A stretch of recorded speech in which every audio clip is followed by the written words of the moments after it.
ওম তৎসৎ। সুপ্রিয় সুধী সকলকে জানাচ্ছি আন্তরিক শুভেচ্ছা। ওম শান্তি। আশা করি আপনারা ভালো আছেন এবং সুস্থ আছেন।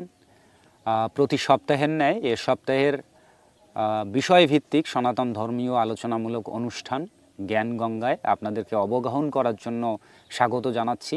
আবারও সবাইকে ওম শান্তি। আজকের আলোচনার বিষয়বস্তু হচ্ছে বর্ণবাদ কিভাবে আমাদের সনাতন ধর্মাবলম্বীদেরকে ধীরে ধীরে ধ্বংসের দিকে নিয়ে যাচ্ছে। তো এই বিষয়ে বিস্তারিত এবং যুক্তিযুক্ত আলোচনা নিয়ে ব্যাখ্যা করবেন বা আলোচনা করবেন সনাতনী সংঘ বাংলাদেশের সহতত্ত্ব ও প্রচার বিষয়ক সাংগঠনিক সচিব শ্রী সুজন কুমার মহাশয়। তো ওনার আলোচনা আমরা অবশ্যই শুনব। সেই সঙ্গে আমি আপনাদেরকে জানিয়ে রাখতে চাই, আমাদের এই অনুষ্ঠানটি প্রতি সপ্তাহের শুক্রবার রাত 8:30 থেকে সরাসরি অর্থাৎ অনলাইন সম্প্রচারিত হয় বা ফেসবুকে লাইভ অনুষ্ঠিত হয়ে থাকে। তো আমাদের এই অনুষ্ঠানে আমরা নতুন সংযোজন করছি, কিছু আগে থেকে রেকর্ড ভিডিও ফুটেজও এই অনুষ্ঠানের মাধ্যমে আমরা চালু রাখব। তবে আপনারা যারা আমাদের এই আলোচনায় যুক্ত হতে চান বিভিন্ন বিষয়ের উপর, সনাতন ধর্ম ভিত্তিক যে সমস্ত বিভিন্ন চলমান টপিকসগুলোতে আপনারাও চাইলে আমাদের সঙ্গে যুক্ত হতে পারেন। আপনারা মন্তব্য জানাতে পারেন অথবা সরাসরি যুক্ত থেকে আমাদের আলোচক বিন্দুকে প্রশ্ন করে আপনার প্রশ্নের উত্তর নিতে পারেন। তো এই জন্য অবশ্যই আপনাদেরকে প্রতি সপ্তাহের শুক্রবার রাত 8:30 থেকে আমাদের সনাতনী সংঘ বাংলাদেশের অফিসিয়াল ফেসবুক পেজে আপনাদেরকে নজর রাখতে হবে এবং নির্ধারিত সময়ের মধ্যে যে লিঙ্ক দিব সেই লিঙ্কের মাধ্যমে আপনি যুক্ত হতে পারবেন। অথবা আপনি যদি না জানেন কিভাবে যুক্ত হতে হয়, অবশ্যই আপনারা আমাদের মেসেজ করবেন, আমরা অবশ্যই আপনাদের সঙ্গে যথাসময়ে যোগাযোগ করার চেষ্টা করব। তো আমি আবারও ফিরে আসছি আমাদের আজকের বা এ সপ্তাহের সেই আলোচ্য টপিক্সে, যে বর্ণবাদ কিভাবে ধীরে ধীরে আমাদের সনাতন ধর্মাবলম্বীদেরকে ধ্বংসের দিকে ঠেলে দিচ্ছে বা ধ্বংসের দিকে নিয়ে যাচ্ছে। তো প্রথমেই আসি, বর্ণবাদ কি?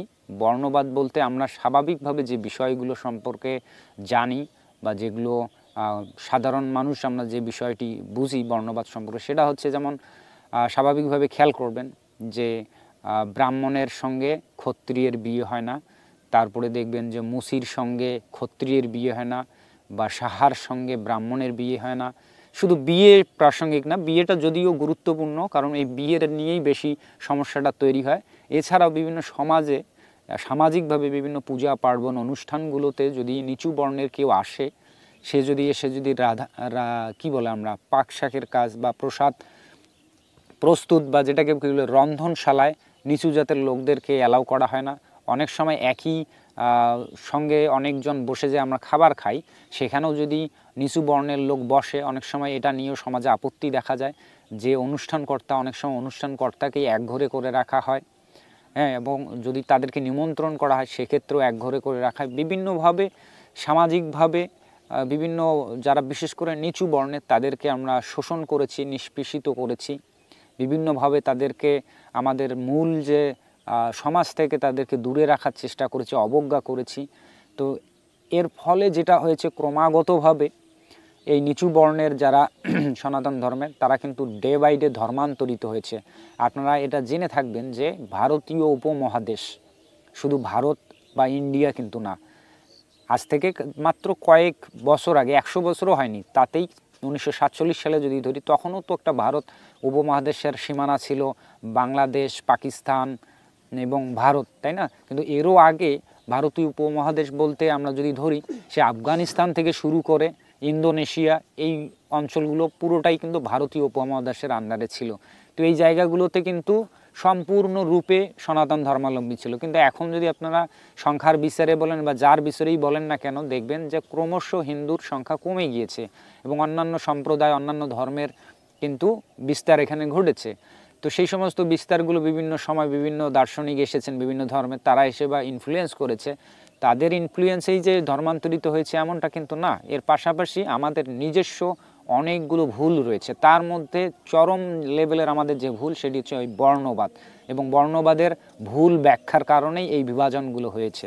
স্বাভাবিকভাবেই আমরা যখন নিচু বর্ণের লোকদেরকে আমরা অবহেলা চোখে দেখব, তাদেরকে সমাজে মিশতে দিব না, স্বাভাবিকভাবেই তারা কিন্তু বিভিন্ন ধর্মে ধর্মান্তরিত হবে। সনাতন ধর্ম বাদ দিয়ে যেখানে তারা একটু সুযোগ বেশি পাবে, যেখানে সম্মানিত হবে, সেখানেই কিন্তু তারা মিশবে, তাই না?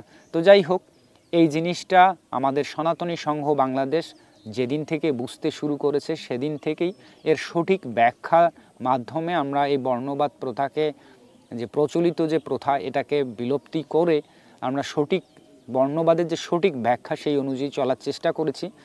এখানে বলে রাখা ভালো, সেই 1984 সাল থেকে সনাতনী সংঘ বাংলাদেশ অফিসিয়ালি একটি সংগঠন হিসেবে আত্মপ্রকাশ করে। যদিও সনাতনী সংঘের এই থিওরিগুলো অনেক আগে থেকেই আমাদের গুরু পরম্পরা হয়ে আসছিল, তথাপি সংঘবদ্ধভাবে এবং অফিসিয়ালি সাংগঠনিকভাবে সেই সঙ্গে শুধু আলোচনার স্বার্থে যে আলোচনা করা এমনটা না, যেটাকে বাস্তবিক বা প্রায়োগিকভাবে ব্যবহার শুরু হয়েছে 1984 সাল থেকে সনাতনী সংঘের এই সংগঠনের কার্যক্রম। অর্থাৎ আমরা এতটুকু অন্তত এই সময় এসে বলতে পারি যে সনাতনী সংঘ এমন একটি সম্প্রদায় যেখানে জাতপাত বর্ণ সমস্ত কিছু ভুলে আমরা সবাই একই প্ল্যাটফর্মে এসে পূজা করার বা অনুষ্ঠান করার সুযোগ পেয়েছি বা সুযোগ আমরা করে যাচ্ছি। অর্থাৎ আমরা যদি একটা নর্মাল মানে সাধারণ জ্ঞান থেকেও যদি আমরা উপলব্ধি করার চেষ্টা করি, সৃষ্টিকর্তা আমারও যেমন উচ্চ বর্ণে তেমন, ধনীরও যেমন, গরিবেরও তেমন, নিম্ন বর্ণের সবার জন্যই তো সৃষ্টিকর্তা, তাই না? তো এমন কি কোনো বিধান হতে পারে যেটাতে কিনা যেই অনুষ্ঠানে নিচু বর্ণরা একসঙ্গে বসতে পারবে না, একসঙ্গে খাইতে পারবে না, একসঙ্গে চলতে পারবে না, এমন কোনো বিধান হয়? বা সৃষ্টিকর্তাকে এমনটা বিধান করবে আপনাদের কি মনে হয়? আপনারা নিজেরাই একটু বিচার বিবেক দিয়ে চিন্তা করবেন বিষয়গুলো।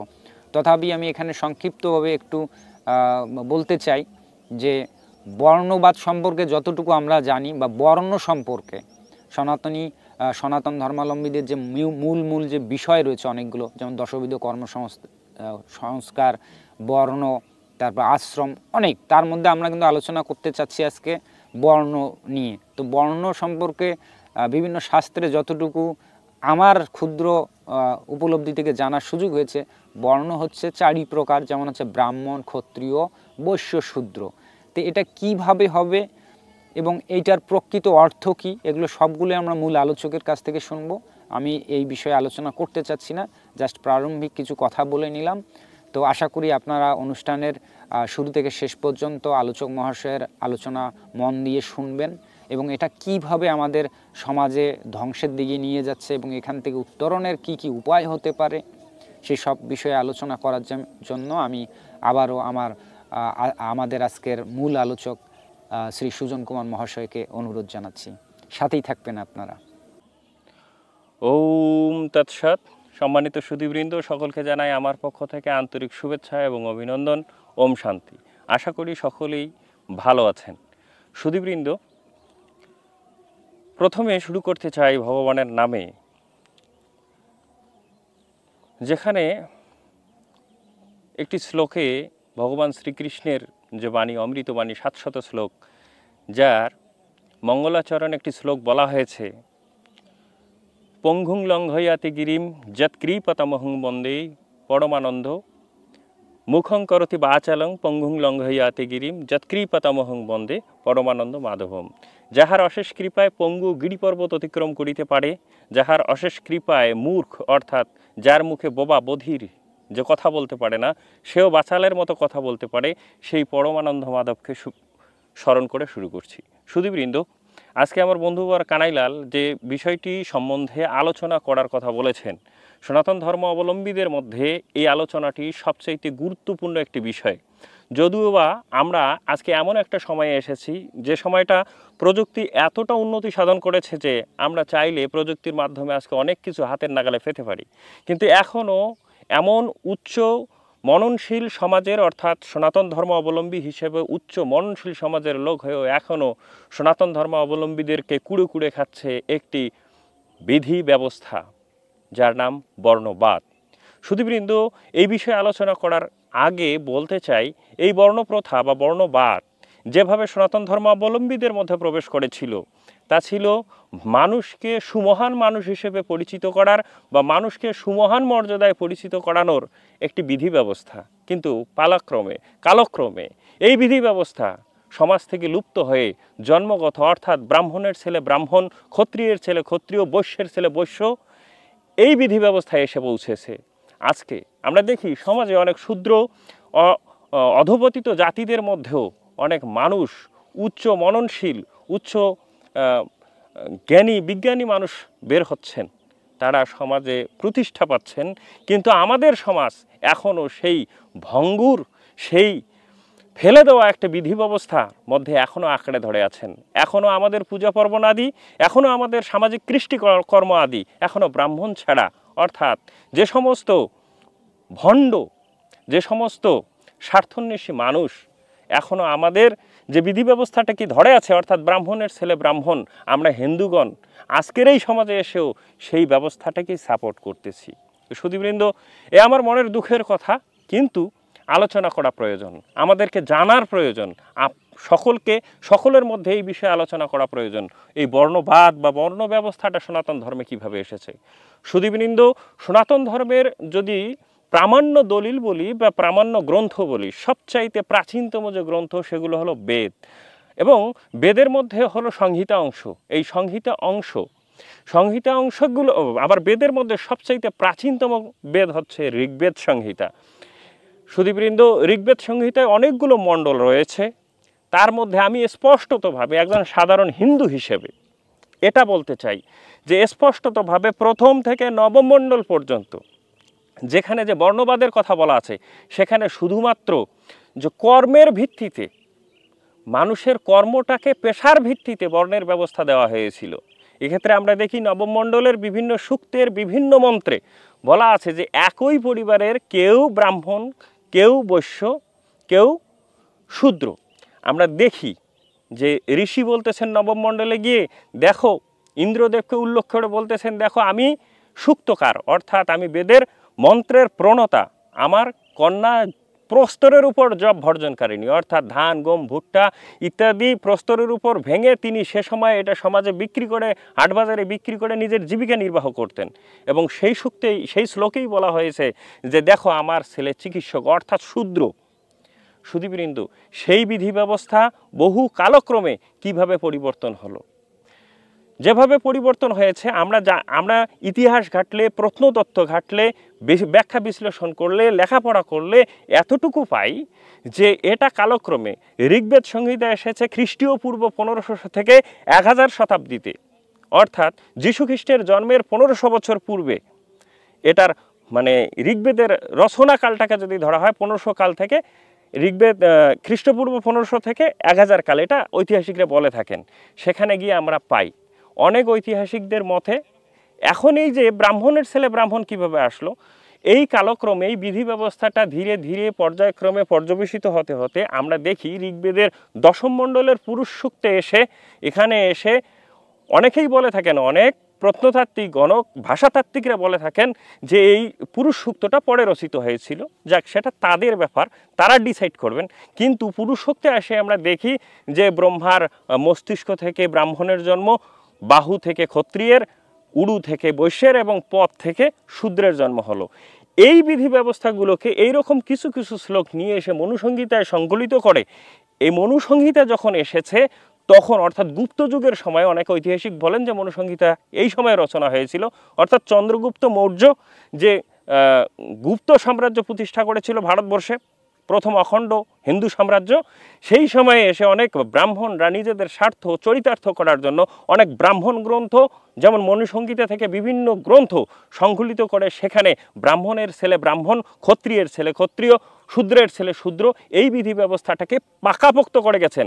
এবং নিজেদের উত্তরসূরিরা যাতে এই সমস্ত সমাজের নিচু জাতের মানুষদের মাথায় কাঁঠাল ভেঙে খেতে পারেন, সেই বিধি ব্যবস্থার পূর্ণাঙ্গ দলিল করে দিয়ে গেছেন, যেটা এখনো পর্যন্ত আমাদের সমাজে রয়েছে।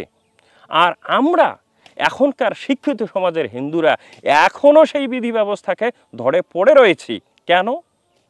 কারণ আমরা যে যত বড়ই শিক্ষিত হই না কেন, কেউ অনার্স করেছি, কেউ মাস্টার্স করেছি, কেউ ডাক্তার হয়েছি, কেউ ইঞ্জিনিয়ার হয়েছি, কিন্তু it is a matter of sorrow that যে আমরা কেহ আমাদের শাস্ত্রগ্রন্থগুলো পড়ি নাই, শাস্ত্রগ্রন্থগুলো পড়ে দেখতেছি না এখানে কি রয়েছে।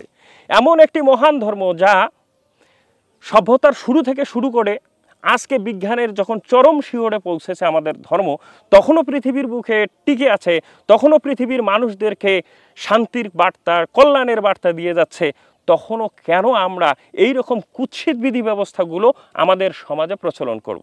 সুধীবৃন্দ, আমি আজকে যতটুকু রিসার্চ করেছি, অনেক কথা, অনেক বিশ্লেষণ, আপনারা অবশ্যই জানেন যে এই বিধি ব্যবস্থাটা সম্বন্ধে, এই বর্ণবাদ সম্বন্ধে কথা বলতে গেলে দিনের পর দিন প্রয়োজন, রাতের পর রাত প্রয়োজন, প্রচণ্ডরূপ গবেষণা করা প্রয়োজন। কিন্তু আমি আজকে পড়েছি, যতটুকু পড়ে জেনেছি, এই ব্রাহ্মণরা, এনারা প্রত্যেকটা সময় ভারতবর্ষে যখনই রাজারা পরিবর্তন হয়েছে, বিভিন্ন শাসন আমল এসেছে, যত শাসনামলই পরিবর্তন হোক না কেন, যত ডায়াগনস্টিক ভেঙে যাক না কেন, যত সাম্রাজ্য ভেঙে যাক না কেন, কিন্তু এই ব্রাহ্মণরা নিজেদের স্বার্থকে হাসিল করার জন্য প্রত্যেক সময়ে, প্রত্যেক যুগে, প্রত্যেক কালে নিজেদের স্বার্থ চরিতার্থ করে গেছেন।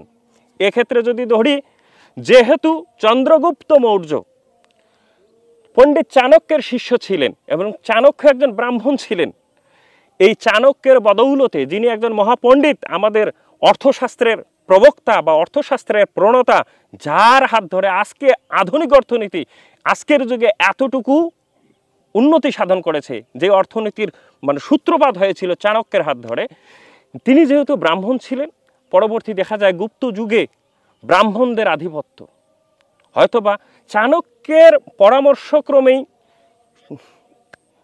চন্দ্রগুপ্ত এই সাম্রাজ্যটা প্রতিষ্ঠিত করতে পেরেছিলেন। এজন্যই হয়তোবা ব্রাহ্মণদের আধিপত্য ছিল ওখানে। দেখেছি যে সমস্ত ওই সময়কার যে সমস্ত শাস্ত্র রচনা হয়েছে, এখানে শুধুমাত্রই ব্রাহ্মণদেরকে পদমর্যাদায় উচ্চ থেকে উচ্চতর শ্রেণীতে রাখা হয়েছে। এছাড়াও মনুসংহিতা বলেন, ব্রাহ্মণ যে সমস্ত শাস্ত্ররা আছে, আমাদের জানেন যে বেদের, প্রত্যেকটা বেদের আবার 4টা করে ভাগ আছে, যেমন সংহিতা অংশ, ব্রাহ্মণ অংশ, আরণ্যক অংশ এবং উপনিষদ অংশ। এই যে ব্রাহ্মণ যে শাস্ত্রগুলো আছে, এই শাস্ত্রগুলোতে ব্রাহ্মণদের স্বার্থ সিদ্ধি করার জন্য অজস্র অজস্র শ্লোক, অজস্র মন্ত্র রচিত হয়েছে। শুধু তাই নয়, আমরা যদি ধরি লুদি সাম্রাজ্যের পরে যে সাম্রাজ্য ভারতবর্ষে প্রতিষ্ঠিত হয়েছিল, মুঘল সাম্রাজ্য, আপনারা জানলে অবাক হবেন। আপনারা একটু চ্যাটজিপিটিতে গিয়ে কিংবা গুগলে গিয়ে একটু যদি গুগল করেন, তাহলে আপনারা দেখতে পারবেন ওই সময়ে মুঘল সাম্রাজ্যের রাজারা বা সম্রাটরা কর আদায় করার জন্য কাদেরকে নিযুক্ত করেছিলেন?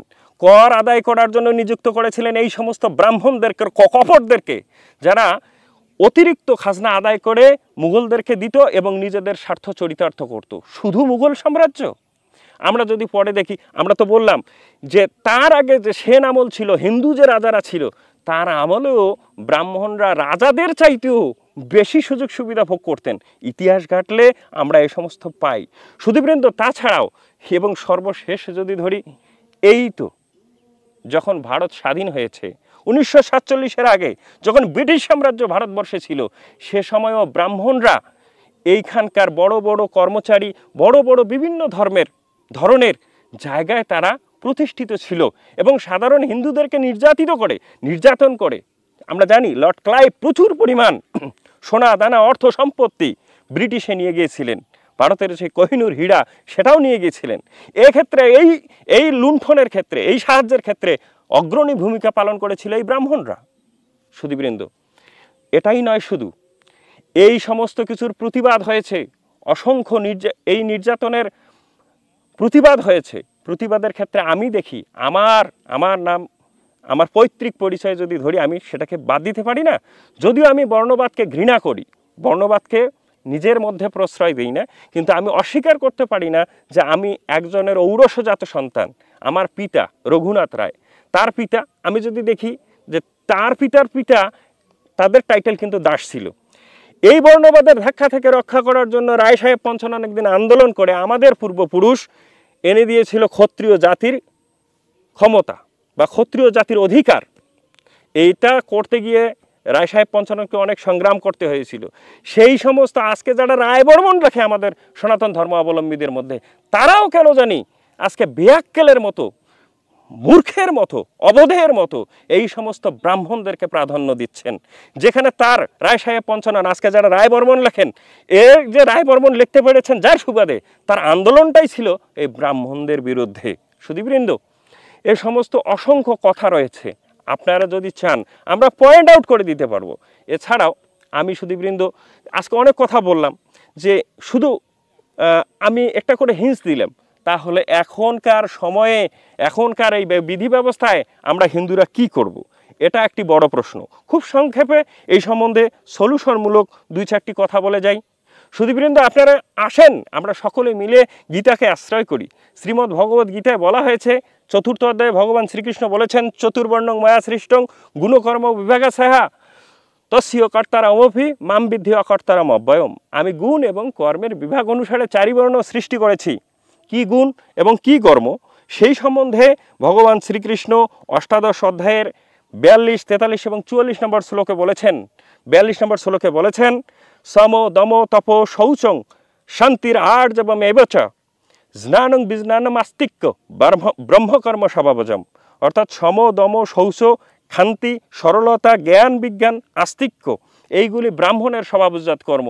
কোনো ব্যক্তির মধ্যে এই যে ভগবান 4th অধ্যায়ে বলেছেন যে গুণ এবং কর্মের কথা, সেই গুণ কি গুণ ও কর্ম থাকলে একজন মানুষ ব্রাহ্মণ হবেন, সেই কথা বলেছেন অষ্টাদশ অধ্যায়ে। আসেন, সম অর্থাৎ অন্তরিন্দ্রিয়ের দমন, দম অর্থাৎ বহিরিন্দ্রিয়ের দমন, সংযম, এগুলো যারা পালন করে, এই সমস্ত গুণাবলী যার মধ্যে আছে, তিনি ব্রাহ্মণ। ক্ষত্রিয়ের ক্ষেত্রে কি বলতেছেন ভগবান? বলতেছেন, শরীরং তেজ ধৃতির দাক্ষং যুদ্ধে চৌপি অপলায়নম দানমীশ্বর ভাবশ্চ ক্ষাত্রকর্ম স্বভাবজম। শৌচ, তেজ, ধৃতি, ক্ষমতা, যুদ্ধে অপলায়ন, দান এবং প্রভুত্ব ভাব, এইগুলো ক্ষত্রিয়ের স্বভাবজাত কর্ম। কোনো ব্যক্তির মধ্যে যদি এই সমস্ত গুণাবলী থেকে থাকে, তাহলে তাকে আমরা ক্ষত্রিয় বলে আজকে সমাজে মেনে নিব। কিন্তু নিজের সামন থেকে, নিজের ঘরের দুয়ার থেকে নিজেদের মেয়ে, নিজের বউ বেটিদেরকে তুলে নিয়ে যাচ্ছে অন্য ধর্মাবলম্বীরা, নির্যাতন করতেছে, তারপরেও চুপ করে আছেন, এই সমস্ত মানুষকে ক্ষত্রিয় বলা যায় না। ভগবান আরও বলেছেন, কৃষি, গোরক্ষা, বাণিজ্য, বৈশ্যকর্ম স্বভাবজম। কৃষি, গোরক্ষা এবং বাণিজ্য যারা করবে তারা বৈশ্য। সর্বশেষে বলেছেন, পরিচয়াত্মকং কর্ম শূদ্রস্যপি শূদ্রস্যপি স্বভাবজম। অর্থাৎ পরিচর্যা করা, এটা হলো শূদ্রের স্বভাবজাত কর্ম। সুধীবৃন্দ, আমাদের সুন্দর একটি দিক নির্দেশনা আছে। হে সনাতন ধর্ম অবলম্বী বৃন্দ, আমাদের দিক নির্দেশনায় ভগবান বলেছেন, কে ক্ষত্রিয়, কে ব্রাহ্মণ, কে বৈশ্য এবং কে শূদ্র। আসেন, সেই নির্দেশনা অনুযায়ী আমরা আমাদের ধর্ম পালন করি এবং সমাজটাকে সুন্দর একটি সাবলীল এবং অত্যাধুনিক বিজ্ঞান মনস্ক একটি সমাজ গড়ে তুলি এবং সারা বিশ্বকে আমরা দেখিয়ে দিই আমরা হিন্দু, আমরা গর্বিত জাতি, আমরা সমস্ত কিছুকে এই পৃথিবীকে সুন্দর করার জন্য যা যা দেওয়া প্রয়োজন আমরা দিতে পারি। সবাই ভালো থাকবেন, সুস্থ থাকবেন। সুপ্রিয় সুধী, এতক্ষণ ধরে আমাদের আলোচনাটি শোনার জন্য আপনাদেরকে অসংখ্য ধন্যবাদ। সেই সঙ্গে অসংখ্য ধন্যবাদ জানাচ্ছি অত্যন্ত গুরুত্বপূর্ণ এবং তত্ত্ববহুল আলোচনা করার জন্য আমাদের আজকের এই সপ্তাহের প্রধান আলোচক শ্রী সুজন কুমার মহাশয়কে। তো সুধীমণ্ডলী, আপনাদেরকে কিছু বিষয় আমি একটু জানাতে চাই, আপনারা একটু বিচার করবেন। আমরা হয়তো বা ভারতীয় উপমহাদেশে যারা রয়েছি সনাতন ধর্মাবলম্বীরা, আমরা হয়তো এগুলো কখনো জানিও না, অনেকে জানিও না, আবার অনেকে জানলেও হয়তো বিষয়টিকে আপনারা উপলব্ধি করতে পারবেন। আপনি যদি চিন্তা করেন, ইউরোপ আমেরিকাতে কারো গায়ের রং যদি কালো হয় তাকে বলা হচ্ছে কৃষ্ণাঙ্গ, এবং যার গায়ের অর্থাৎ চামড়ার রং, সোজা কথা, চামড়ার রং যদি ফর্সা হয়, যেটা আমরা ফর্সা বলি, তাকে সবচাইতে বেশি প্রায়োরিটি দেওয়া হয়, তাকে অনেক বেশি আদর যত্ন করা হয়, সম্মান দেওয়া হয়। কিন্তু গায়ের রং কালো হলে তাকে বিভিন্নভাবে অবহেলিত করা হয়। শুধু অবহেলিত না, বিভিন্ন চাকরির ক্ষেত্রে, বিভিন্ন ব্যবসার ক্ষেত্রে, সামাজিকভাবে প্রচণ্ড পরিমাণে তাদেরকে হেয় করা হয়। তো আপনারা একবার চিন্তা করুন তো, এটা কি আসলেই উচিত? বা আপনারা অনেকেই কি এই বিষয়টি জানেন যে আসলে শুধুমাত্র চামড়ার রঙের কারণে মানুষকে অবহেলা করা হয়? তো এটা ইউরোপ আমেরিকার কালচারে এটা এক ধরনের বর্ণবাদ বা র্যাসিজম বলা হয় বা জাতিভেদ বলা হয়।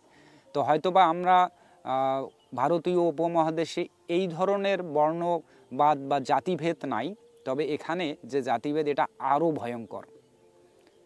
আর আমাদের যদি এই বর্ণ বা চামড়ার বা গায়ের রঙের উপর যদি বর্ণভেদ বা জাতিভেদ করা হইতো, তাহলে কিন্তু খুবই মুশকিল হয়ে যেত। কারণ আমাদের এই ভারতীয় উপমহাদেশে বিভিন্ন জায়গা থেকে, পর্তুগিজ বলেন, তারপরে আমেরিকা, ইউরোপ থেকে ব্রিটিশ বলেন, বিভিন্ন সময় এই জায়গায় উপনিবেশ হয়েছিল। ফলে এখানে যে আমরা মানুষজন রয়েছি, আমরা কিন্তু এখন সংকর জাতি, আমাদের একটা স্পেশাল জাতি কিন্তু নাই। যদিও আমরা যদি সে আদিকাল থেকে ধরি তাহলে আমরা সনাতন ধর্মীরা কিন্তু আর্য বংশীয় এইভাবে, তাই না?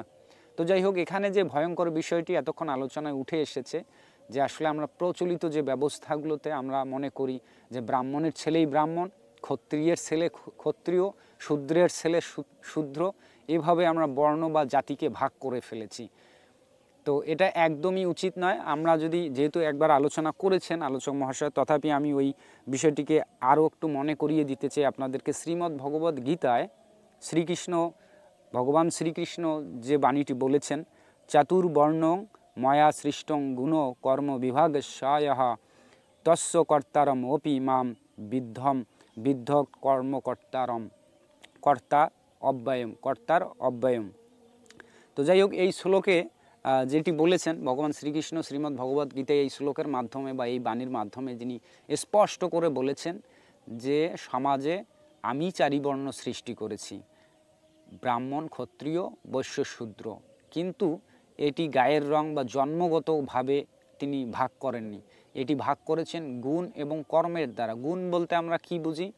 ধরেন আমার ভিতরে যে সমস্ত বৈশিষ্ট্যগুলোর মাধ্যমে আমি যে রকম আচরণ করে থাকি, ধরেন আমার কোনো ধরেন ফাস্ট ফুড বা শুটকি বা মাছ মাংস খাওয়ার প্রবণতা বেশি বা আগ্রহ বেশি, অথবা আমি মারামারিতে বেশি লিপ্ত, ব্যবসা করতে আমার ভালো লাগে, চাকরি করতে ভালো লাগে না, অথবা চাকরি করতে ভালো লাগে, আবার আমি নিরামিষ খেতে ভালোবাসি, বিভিন্ন যে আচরণগত বৈশিষ্ট্য, এর মাধ্যমে আসলে এই বর্ণ ব্যবস্থা করেছেন এবং এটা করতে চেয়েছেন বা এটাই করেছেন মূলত, এবং তিনি এটাই চেয়েছেন। স্বাভাবিকভাবে যেটা আমরা ওই যে ব্রাহ্মণের পুত্র ব্রাহ্মণ হবে, ক্ষত্রিয় পুত্র ক্ষত্রিয় হবে, এভাবে বিভাজনকে শাস্ত্রে একদমই অনুমোদন করেননি, অর্থাৎ গুণের মাধ্যমে। এর ফলে যেটা হবে যে ব্যক্তি হয়তো বা ক্ষত্রিয়ের ঘরে জন্ম নিয়েছেন বা শূদ্রের ঘরে জন্ম নিয়েছেন, কোনো সমস্যা না, তথাপি তার ভিতরে যদি সেই জ্ঞান আসে, ব্রহ্মজ্ঞান আসে, ব্রহ্মবিদ্যা অর্জন করতে পারেন, শাস্ত্র জ্ঞান অর্জন করতে পারেন, এবং তিনিও কিন্তু তখন শূদ্রের ঘরে জন্ম হতে পারে, কিন্তু তিনিও কিন্তু ব্রাহ্মণের মর্যাদা লাভ করবেন। শাস্ত্র এটাই বলে থাকে। তো আসলে তর্কের খাতিরে তর্ক বা জ্ঞানের খাতিরে জ্ঞান অর্জনই আলোচনা সম্ভব নয়, অথবা শুধু আলোচনা করেই গেলাম, সেটা বাস্তবিকভাবে প্রয়োগ হইল না, এটাও কিন্তু না। তো এরই ধারাবাহিকতা আমি আমাদের ক্ষুদ্র পরিসর বলুন আর বৃহৎ পরিসরেই বলুন, সেই জায়গা থেকে আমি বলেছি আমাদের আলোচনার প্রারম্ভিকে 1984 সাল থেকে সনাতনী সঙ্গে বাংলাদেশ নামে যে সংগঠনটি সনাতন ধর্মাবলম্বীদের জন্য একটি সংগঠন, 1984 সাল থেকে কিন্তু আমরা এটার প্রয়োগ করা শুরু করেছি। এর আগে বা এখনও দেখেন অন্যান্য সম্প্রদায় অনেক সংগঠন রয়েছে, কেউ কিন্তু এই বিষয়টি নিয়ে কাজ করছে না বা কথা বলছে না। হয়তো দুই একজন ইদানিং এখন আধুনিক অনেক বক্তা রয়েছেন, অনেকে এই বিষয়গুলো নিয়ে কথা বলেন, কিন্তু সেই কথাগুলো কতটুকু সমাজে বাস্তবায়িত হচ্ছে না কিন্তু। তাই আমি আহ্বান জানাবো, আমাদের সকলের উচিত এই ভুল ব্যাখ্যায় না গিয়ে বরং শ্রীমদ্ ভগবদ্ গীতায় ভগবান শ্রীকৃষ্ণ যেটি বলেছেন, আমরা যদি ভগবানকে বিশ্বাস করি, ভগবানের কথাকে যদি বিশ্বাস করি, তাহলে সমাজের এই কুসংস্কারগুলোতে আমরা কেন আচ্ছন্ন থাকব, কেন তাকে আমরা মানব না? যে গুণ ও কর্মের দ্বারা এই বর্ণ নির্বাচিত হবে বা নির্ধারিত হবে। তাহলে আসুন সমস্ত ভেদাভেদ ভুলে আমরা এখন এই বৈশ্য শূদ্র এভাবে জন্মগতভাবে নয়, যদি কেউ শূদ্রের ঘরে জন্ম লাভ করো, তার যদি জ্ঞান কর্ম, তার যদি বৈশিষ্ট্য আচার গুণ যদি একজন ব্রাহ্মণের চেয়েও ভালো হয়, অবশ্যই তাকে আমরা সেই ব্রাহ্মণের মতো সেই পৌরোহিত্যের কাজও আমরা সেই দায়িত্ব দিতে পারি। আপনারা যদি খেয়াল করেন দেখবেন যে আমাদের সনাতনী সম্প্রদায়ের সনাতনী সংঘ বাংলাদেশ এই সংগঠনের বিভিন্ন অনুষ্ঠানগুলোতে দেখবেন যে যদি কেউ ওই ব্রাহ্মণের মতো জ্ঞান না হোক, ওই পরিমাণও যদি তার বা সম পরিমাণও যদি তার জ্ঞান অর্জন হয়, সেও কিন্তু পুরোহিত্য করার মতো অধিকার পেয়ে থাকেন যদি তার সে যোগ্যতা থাকে। কিন্তু প্রচলিত অন্যান্য যত সম্প্রদায় আছে, আমি চ্যালেঞ্জ দিয়ে বলছি, এমন কোনো সম্প্রদায় নাই যেখানে ব্রাহ্মণ ছাড়া ওই সমস্ত পৌরোহিত্যের কাজগুলোর সুযোগ দেয়। এমনকি নারী ব্রাহ্মণও দেওয়ার সুযোগ দেয় না, অর্থাৎ নারী যে ব্রাহ্মণ থাকে না, ব্রাহ্মণের ঘরে নারী জন্ম হয়, তাদেরকেও ব্রাহ্মণের কাজ করতে দেয় না। যদিও ইদানিং ভারতবর্ষে বিভিন্ন জায়গায় এই নারী পুরোহিত চালু রয়েছে, যেটা খুবই প্রশংসনীয়। তবে আমরা সনাতনী সংঘ বললাম তো, যখন থেকে আমরা সাংগঠনিকভাবে আবির্ভূত হয়েছি, তখন থেকে শুধু নারী পুরুষ বলে কথা না, ক্ষত্রিয় শূদ্র বলে কথা না, যে এই জ্ঞানের অধিকারী হয়েছেন, যে এই দক্ষতা অর্জন করতে পেরেছেন, এই জ্ঞান লাভ করেছেন, সেও সকল ধরনের পৌরোহিত্য করার অধিকার রাখেন। এখানে যে ব্রাহ্মণ সে আদিকাল থেকে সেই যে ব্রাহ্মণ পুরোহিত্য করবেন এমনটা কিন্তু নয়। তো আসুন এই সমস্ত কুসংস্কারের আধার থেকে বেরিয়ে আসি, এসে আমরা সবাই ধর্মচর্চা করি এবং সঠিক ধর্ম রক্ষা করার চেষ্টা করি। অন্যথায় যেটি হবে, আমাদের সমাজে শুধু বিভাজন হবে এবং নিচু বর্ণরা শুধু অবহেলিত হবে, শোষিত হবে। এর ফলে তারা যেখানে সুযোগ বেশি পাবে, যেখানে বেশি সম্মান পাবে, সেখানেই কিন্তু যাবে, অর্থাৎ ধর্মান্তরিত হবে। এটা একটা সাধারণ বিষয়, তাই না? তো যাই হোক, আমি আমার কথা আর বাড়াচ্ছি না। পরিশেষে বলবো, আমরা সবাই মানুষ, সে ব্রাহ্মণ, ক্ষত্রিয়, বৈশ্য, শূদ্র যাই হোক, আমরা সবাই মানুষ এবং আমরা সবাই ঈশ্বরের সন্তান, সবাই ঈশ্বরের কন্যা এবং সবাই ঈশ্বরের সৃষ্টি। সুতরাং এখানে ভেদাভেদ করার কিছু নাই। তবে আমরা আমাদের জন্ম হোক যথাযথ, একটা প্রবাদই আছে, জন্ম হোক যথাযথ, কর্ম হোক ভালো। আমার জন্ম গরিব ঘরে হোক অথবা ধনী ঘরে হোক, এটা ডাজেন্ট ম্যাটার। আমার নিজের গুণ এবং কর্ম বা আমার গুণাবলীর মাধ্যমে আমি জগতে, সমাজে কতটুকু আলোকিত করতে পারলাম, এটাই বিবেচ্য বিষয়। অন্যথায় সমাজে আপনি যদি গরিব ঘরে জন্ম নেন, তাহলে আপনার সারা জীবন গরিব থাকতে হবে। যে ডাক্তারের ঘরে জন্ম নেবে, সে কি করবে? সে তার সন্তান হয়ে সে ডাক্তার হবে। এটা কি সম্ভব বলেন? এটা তো সম্ভব না, তাই না? অর্থাৎ শিক্ষকের ছেলে কি শিক্ষক হয়? হয় না। ডাক্তারের ছেলে যেমন ডাক্তার হয় না, তাকে পড়াশোনা করতে হবে, MBBS ডিগ্রি কমপ্লিট করতে হবে, মেধা থাকতে হবে, প্রতিযোগিতা দিতে হবে, তারপরেই না মেডিকেলে চান্স পাবে, তবেই না একজন ভালো ডাক্তার হবে। তারপরও সে যদি গিয়ে প্র্যাকটিসে যদি ভালো ফলাফল করতে না পারে, সেও কিন্তু ভালো ডাক্তার হতে পারবে না। ঠিক তদ্রূপভাবে কেন আমরা এই বিষয়গুলোকে চিন্তা করি না, যে বৈশ্য শূদ্র, যে ঘরে বা ব্রাহ্মণের ঘরে জন্ম নিলেই ব্রাহ্মণ, ক্ষত্রিয় ঘরে জন্ম নিলে ক্ষত্রিয়, এমনটা না। বরং আমাদের নিজস্ব গুণাবলীর মাধ্যমে সেই ব্রাহ্মণ্যত্ব লাভ করতে হবে, ক্ষত্রিয়ত্ব লাভ করতে হবে এবং বৈশ্য শূদ্র যেখানেই জন্ম নেই নাকি কেন, সেই জায়গাগুলো থেকে আমাদের উত্তরণ করতে হবে যদি আমরা ভালো ভক্ত হতে চাই। ঠিক আছে? তো যাই হোক, পরিশেষে সবার কাছ থেকে আমি বিদায় নিচ্ছি এবং উক্ত আলোচনায় সেই শুরু থেকে শেষ পর্যন্ত যদি কোনো ভুল ত্রুটি ইনফরমেশন এসে যায় বা কথা বলতে কোনো ভুল ত্রুটি হয়ে যায়, কারো মনে যদি আঘাত দিয়ে রাখি, আবারও সবাইকে বলবো যে আপনারা ক্ষমা সুন্দর দৃষ্টিতে দেখবেন আর আপনারা বিচার করবেন বিবেক দিয়ে এবং শাস্ত্র কি বলেছে সেই অনুযায়ী চলার চেষ্টা করবেন। সেই শুভকামনায় আজকের মতো এখানেই শেষ করছি। ভালো থাকবেন, সুস্থ থাকবেন। ওম শান্তি।